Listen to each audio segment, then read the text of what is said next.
Hey guys, in this video, I'm going to quickly walk you through the steps on how to link up your PayPal account to your Coinbase account. So what we're going to do is launch the Coinbase app. And from the homepage of the Coinbase app, what we want to do is find our menu, clicking that in the upper left-hand corner, these three horizontal stacking lines. And once we're in our menu, right at the top, we want to click on where it says Account and Settings. In your account and settings, you want to find where it says Payment Methods and click on that. And from here, it's going to show you your linked payment method. So to add your PayPal account, what you want to do is click on where it says Add a Payment Method.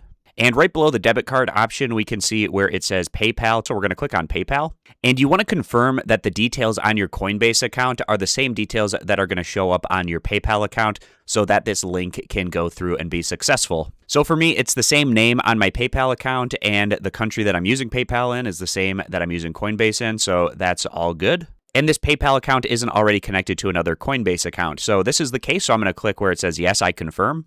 That'll bring us over to the next page where you can select what you want to pay with when using PayPal. And if we scroll down and look at these different options, it's only giving me the option to select the bank account that I have linked up with PayPal. It's not giving me the option to select my credit cards. I'm assuming you'd also be able to link a debit card if you wanted to do that, but I'm going to select my bank account as the paying option whenever I use PayPal. It's going to use funds from my bank, so I'm going to click on where it says Agree and Continue. Then they texted me a 6-digit code that I need to enter in to confirm. And once I confirm the PayPal login, again, clicking Agree and Continue. And then it'll take just a little bit of time for it to confirm your PayPal information and link it up with Coinbase. So this might take just a little bit of time. You just have to wait on this page for it to load and confirm. And once the PayPal account successfully links up, we head back over to our payment methods, and I can now see that in my payment methods, the PayPal option is right here. So that's the step-by-step process on how you go about linking up your PayPal account to your Coinbase account. I hope it was helpful. I appreciate you guys stopping by, and consider subscribing for more content in the future.